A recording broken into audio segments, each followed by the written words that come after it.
Rupert. All right, for more insight on this, let's welcome Alexander Hammond. He is a researcher and senior fellow for African Liberty. Alex, thanks for being with us. Firstly, your response to these comments by Andile Mutama. Well, of course, these comments are awful, absolutely abhorrent, undeniably racist. But what we need to remember is the BLF is a very small fringe party. And I think what these comments generally show is how much of an irrelevant party this is. This isn't a serious political party. I was on its Facebook page earlier today, for example, and it only has 10,000 likes. And with a population of 52 million people, this is a very small proportion of the people who are following this party. Well, of course, it's abhorrent, but... Well, Alex, this has dominated news headlines in South Africa. This is a new party. It's an offshoot of the Economic Freedom Fighters Party that has 25 seats in parliament. And Andile is vowing to stage an armed struggle if his party is deregistered. It does have a lot of support amongst the youth. Now, granted, it isn't one of the biggest political parties, but it's really stoked a lot of tension in South Africa, so much so that the ANC and the DA have both condemned this and have both said that they'll take serious action here. But put this in the bigger perspective for us, because this comes, as we said, when President Ramaphosa is pushing ahead with land expropriation without compensation. And this is one of the parties, along with the Economic Freedom Fighters, that are really pushing the ANC to take swifter action on that front. Paint that picture for us. Yeah, so what's happened recently is that there's a committee which has been established, and they have a deadline by the 31st of March to redraft Section 25 of the Constitution. Section 25 of the Constitution currently states that if any land is expropriated, compensation must be just and equitable. So the current policy is to redraft this. But the important issue is we don't necessarily know what we're going to redraft to. Cyril Ramaphosa has, of course, hinted many times that he wants to take a white farmer's land. But the Constitutional Court could stand in the way of this. And if they do, this redrafting may not actually go through. Well, one of the reasons that South Africa had such a smooth transition post-apartheid was this promise that there wouldn't be this kind of retribution, and this was enshrined in the 1996 Constitution that Nelson Mandela himself propagated.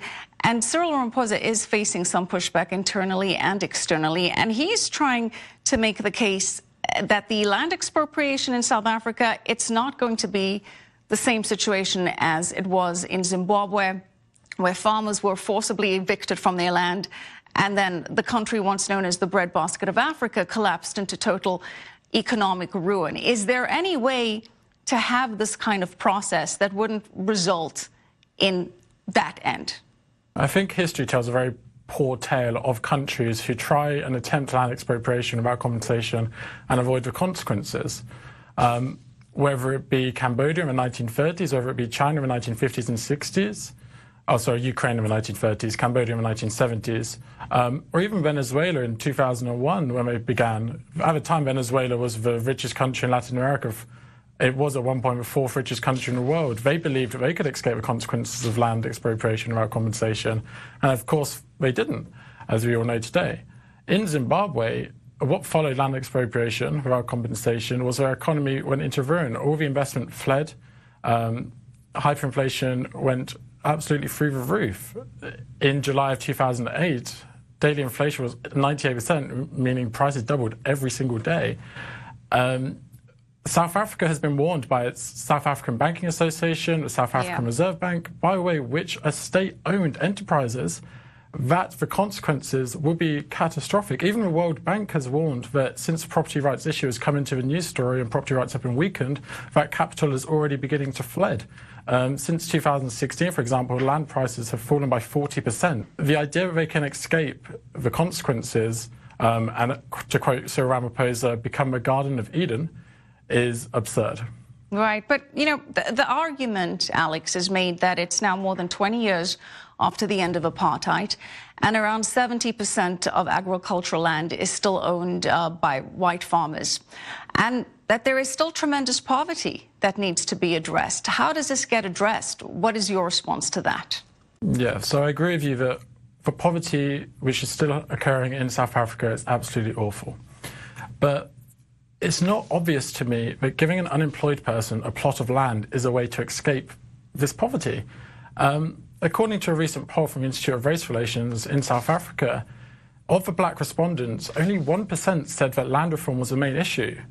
73% of respondents said that jobs were the main issue. Youth unemployment is 52%. Normal unemployment is 27%. So the main thing we must focus on is trying to instill policies that will create jobs. And I think these policies, jobs would be best created if we roll back regulation, decrease the tax burden, and therefore that would provide a better economy for these people who are currently unemployed. Well, that's certainly the sentiment of the biggest opposition party in South Africa, the Democratic Alliance. They contend that the ANC hasn't failed to deliver on these promises due to its own ineffective policies and corruption within the party, and so they're making this issue of white-owned land the scapegoat for their own failings, that this is a way to distract from the ANC's own mismanagement and lack of delivery on promises made for over 20 years now. Alexander Hammond, thank you for your time. We appreciate you being